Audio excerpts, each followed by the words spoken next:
तो प्रधानमंत्री अब बस कुछ ही देर में देश को संबोधित करने वाले हैं और ये संबोधन महिला आरक्षण को लेकर होगा। जिस तरह से विपक्ष ने इस बिल को पास नहीं होने दिया। हमारे साथ बीजेपी सांसद कमलजीत शेरावत भी इस वक्त जुड़ चुके हैं। कमलजीत जी, प्रधानमंत्री ने क्लियर कर दिया है कि अब वो विपक्ष को आईना दिखाएंगे, देश को समझाएंगे कि महिलाओं के हक को किसने छीना।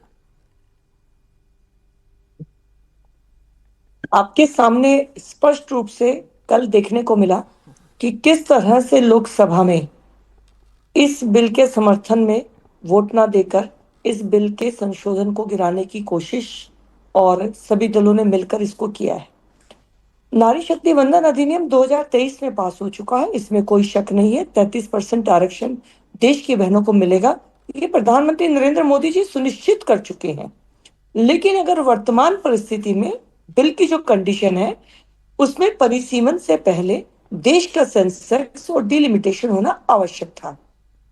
यहाँ पर विपक्ष की आप कलाकारी देखिए।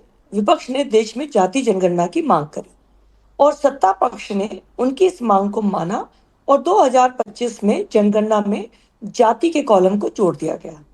140 करोड़ का देश जब जाति जनगणना पर जाएगा तो उसमें समय लगना स्वाभाविक है। ये विपक्ष को भी पता है अच्छी तरह से। प्रधानमंत्री नरेंद्र मोदी जी ने यही अपील विपक्ष के सभी साथियों से की कि जाति जनगणना होने के कारण सेंसेक्स में समय लगेगा, फिर डिलिमिटेशन होगा, तो बहनों को उनका हक हम 2029 में नहीं दे पाएंगे। तो हम सब मिलकर एक संशोधन पास करते हैं ताकि बहनों को उनका हक 2029 के चुनाव से लोकसभा, राज्यसभा और आने वाली विधानसभाओं में मिलना शुरू हो जाए। बिल्कुल क्लियर कट था। विपक्ष ने पहले दक्षिण बनाम उत्तर बनाने की कोशिश की। सरकार की तरफ से स्पष्ट कर दिया गया कि फॉर्मूला एक साथ परसेंटेज बढ़ाने का होगा और बिल्कुल साफ समझाया कि अगर आज 543 सीटों में साउथ की 129 सीटें हैं और उनका परसेंटेज 23.76 है, 23.76 है, तो डिलिमिटेशन में 50% सीट बढ़ने के बाद भी ये बराबर होगा। यानी कहीं कोई चालाकी नहीं थी। डिलिमिटेशन एक्ट हमने नहीं बनाया, 1952 से बना हुआ है। ये बात विपक्ष को समझ में आ गई। इसीलिए जब अंत में कोई हथियार नहीं बचा, कोई जवाब नहीं बचा, उन्हें लगा भी अधिकार मिलेगा, तो वो सब एक साथ हो गए।